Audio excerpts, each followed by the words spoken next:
حضور مخلوق ہیں، یہ بات تو یہ حق ہے اور یہ بات ہر ایک سمجھتا ہے، اور الحمدللہ آج تک کسی مسلمان کا اس پر شبہ نہیں ہوا.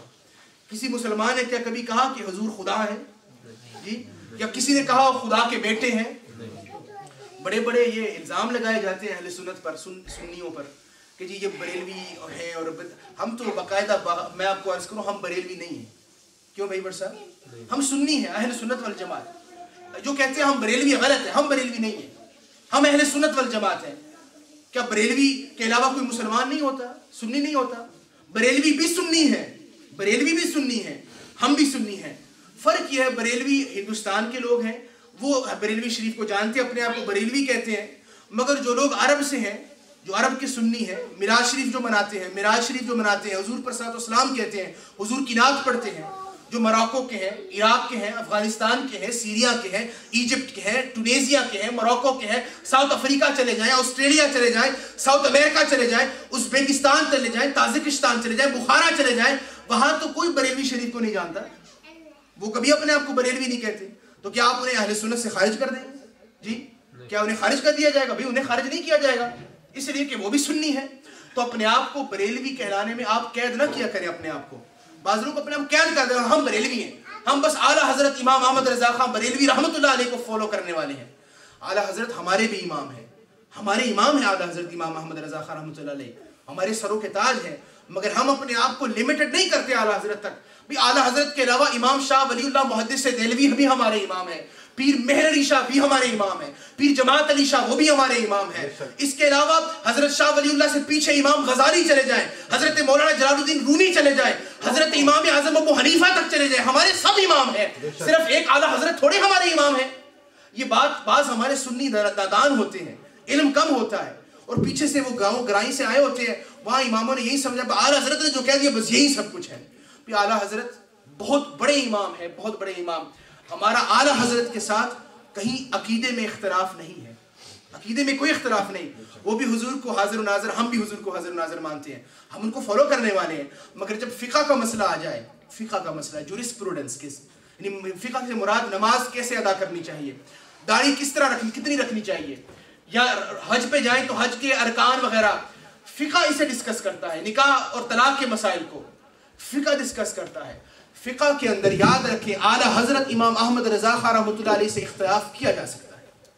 کیا اختلاف کیا جا سکتا ہے؟ کیوں بھائی؟ امام شافعی کو جانتے ہیں نا، جو نماز پڑھتے ہیں، اور جو شافعی ہمارے بھائی نماز پڑھتے ہیں رفع یدین کے ساتھ، ہر بات اللہ اکبر کہہ کر رکوع میں جاتے ہیں، پھر جب کھڑے ہوتے ہیں پھر اللہ اکبر کہتے ہیں، سجدے میں پھر اللہ اکبر کہتے ہیں، رفع یدین اسے کہتے ہیں.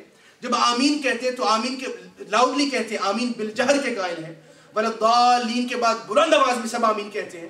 امام شافعی کی تحقیق یہ ہے، امام مالک کی تحقیق یہ ہے، امام احمد بن حنبل کی تحقیق یہی ہے. امام اعظم ابو حنیفہ کی تحقیق کیا ہے؟ آمین بالخفی، آمین مخفی کہیں، بلند آواز میں مت کہیں. آپ کی کیا جو ہے آپ کی تحقیق ہے؟ رفع یدین نہیں کرنا، بس ایک دفعہ تکبیر تحریمہ کے لیے ہاتھ اٹھا دی، اس کے بعد ضرورت نہیں. تو کیا ہم یہ کہتے ہیں کہ امام شافعی غلط ہے کیونکہ ہم امام اعظم ابو حنیفہ کو فالو کرتے ہیں، امام شافعی غلط ہے؟ کیا ہم یہ کہتے ہیں؟ نہیں. کیا ہم کہتے ہیں امام احمد بن حنبل غلط ہے؟ نہیں، وہ بھی درست ہے، یہ بھی درست ہے. ان کی اپنی تحقیق ہے، ان کی اپنی تحقیق ہے. حضور نے خود فرمایا میرے امت کے علماء کے اندر اختلاف یہ باعث رحمت ہے، یہ باعث رحمت ہے. حضور کی خود حدیث مبارکہ ہے. مگر اختلاف فقہ کے اندر، عقیدے میں نہیں. عقیدے میں باعث رحمت کبھی بھی نہیں ہو سکتا، وہ تو باعث فتنہ ہے عقیدے میں. مگر اگر فقہ کے اندر ہو تو وہ باعث رحمت ہے. مثال کے طور پر مثال دیتا ہوں آپ کو.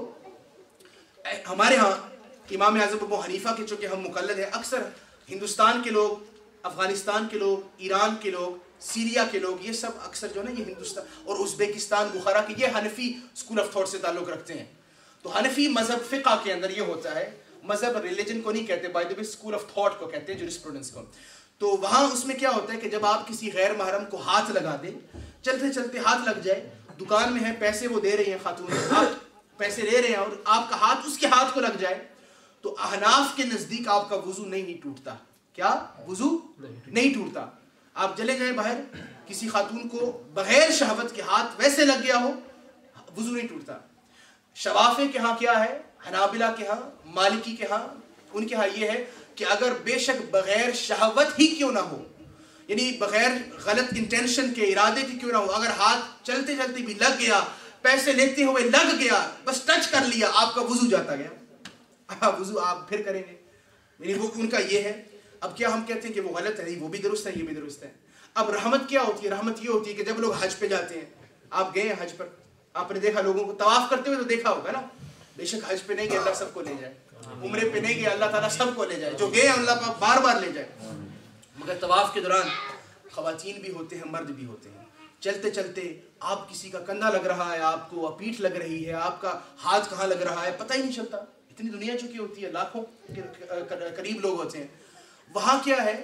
فتویٰ ہے کہ اگر ہاتھ لگ جائے بغیر شہوت کے پھر بھی وضو جاتا رہا، اس کے اندر رحمت یہ ہوتی ہے کہ اللہ تعالیٰ نے اجازت دی ہے کہ عین اس وقت وہ امام اعظم ابو حنیفہ کے فتویٰ کو فالو کر سکتے ہیں۔ تو وہ آپ نے کبھی دیکھا کہ عربی چلتے چلتے بار بار وضو کے لیے جا رہے ہیں؟ بھائی نہیں، وہ ان کا وضو برقرار رہتا ہے، نماز بھی پڑھ رہے ہیں، اس لیے کہ وہاں وہ فالو کر رہے ہوتے ہیں امام اعظم ابو حنیفہ کو، اور اصل ان کا جو فتویٰ ہے وہ ہے کہ جی وضو کرنا پڑتا ہے۔ میں آپ کو مثال دے رہا ہوں، تو فقہ کے اندر اگر ہمارا اختلاف اعلیٰ حضرت امام احمد رضا خان سے ہو گیا رحمۃ اللہ علیہ کہ مسئلہ داڑھی کا ہے، مثال کے طور پر بعض لوگ اس پر بڑی سختی کرتے ہیں، بھئی داڑھی آپ کی قبضہ ہوگی تبھی فرض ہے، باقی داڑھی کوئی نہیں ہوتی، باقی کوئی داڑھی نہیں ہوتی۔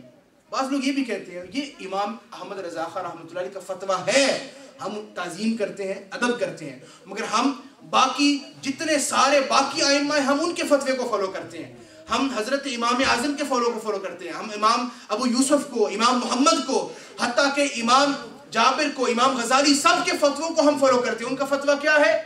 کسی نے یہ آج تک نہیں کہا کہ داڑھی جو ہے یہ قبضہ کے مطابق فرض ہے، کسی نے بھی نہیں کہا آج تک، یہ صرف اعلیٰ حضرت امام احمد رضا خان رحمۃ اللہ نے فرمایا تھا اپنے دور میں، اور آپ کی ریسرچ تھی، ہم اس کا ادب کرتے ہیں، مگر باقیوں نے سب نے سنت کہا، اسے کیا کہا؟ سنت کہا۔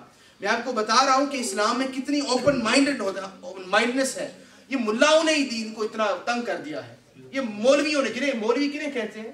ہر خطبہ دینے والا مولوی نہیں ہوتا، ہر نماز پڑھانے والا مولوی نہیں ہوتا، مولوی اسے کہتے ہیں جس نے درسیات نہ پڑھی ہو، دورہ حدیث نہ پڑھا ہو، اور پڑھ بھی اگر لیا ہو تو وہ بڑی تنگ ماحول میں پڑھا ہو، جس نے صرف اپنے اسکول آف تھاٹ کو پڑھا ہو، دوسروں کو نہ پڑھا ہو تو وہ پھر نیرو مائنڈڈ ہوتے ہیں، جس نے سب کو پڑھا ہو تو سوچ میں بھی پختگی ہوتی ہے، سوچ بھی بلند ہوتی ہے، اوپن مائنڈنس ہوتی ہے، پتہ لگتا ہے بھائی دوسروں کے ساتھ کس طرح بیہیو کرنا ہے، دوسروں کے اوپینینز کو کیسے ٹولریٹ کرنا ہے۔ جنہوں نے یہ نہیں پڑھا تو پھر وہ آگے دین کو بھی اسی طرح پھیلاتے ہیں، اور جب دین اس طرح پھیلتا ہے پھر کیا ہوتا ہے؟ یا تو لوگ دین سے تنگ ہو جاتے ہیں، دین سے تنگ پڑھ کر دین کو چھوڑ دیتے ہیں، مادیت کے دور میں مادیت پرست ہو جاتے ہیں، یا پھر وہ تشدد والے ہو جاتے ہیں، شدت والے ہو جاتے ہیں، بس یہ بڑی بڑی داڑیاں، جبے شبے بڑے، بس ہر وقت وہی پہننے رہنے۔ اب یہ نہیں دیکھنا بھئی ہم کس ماحول میں رہ رہے ہیں، کہاں رہ رہے ہیں، ان لوگوں کو ہم نے دین سکھانا ہے، نون مسلمز کو کیسے سکھائیں گے، وہ یہ نہیں دیکھیں گے، بس یہ حضور کی سنت ہے، حضور کی سنت ہے۔ بھئی آقا علیہ الصلوۃ والسلام کی سنت بے شک اپنی جگہ، مگر آقا کی سنتیں جو ہے سب سے بڑی سنت جانتے ہیں کون سی سنت ہے؟ سب سے بڑی سنت یاد رکھیں اس بات کو ہمیشہ کے لیے، سب سے بڑی سنت حضور کی داڑھی نہیں ہے، وہ سنت ضرور ہے، سب سے بڑی نہیں، سب سے بڑی سنت کون سی ہے؟ وہ سنت جس کا ذکر اللہ نے سب سے پہلے کیا، وہ اللہ نے جس ادا کو قرآن میں پہلے بیان کیا، وہ حضور کی سنت ہے سب سے بڑی۔ میں نہیں کہتا، یہ اللہ کی، چونکہ دیکھیں نا حضور کی کتنی سنتیں ہیں، اللہ تعالیٰ نے جس کا سب سے پہلے ذکر کیا، جس سنت کا، وہ سب سے بلند ہوگی نا۔ بھئی جب آپ کسی کی خوبیوں کو بیان کریں اور کہیں کہ فلاں شخص کے اندر یہ خوبیاں ہیں، جب اس کا تعارف کرائیں گے تو سب سے پہلے سب سے بڑی خوبی کا تعارف کرائیں گے۔ کوئی پی ایچ ڈی کسی نے کی ہو، اور وہ ظاہر میٹرک بھی اسی نے کیا ہوگا نا، میٹرک کیا ہوگا تو پی ایچ ڈی کی ہوگی اس نے بعد میں، آپ اس کا تعارف کرانا شروع کریں اور آپ تعارف یوں شروع کریں، یہ میٹرک پاس ہے، یہ کوئی تعریف ہوئی؟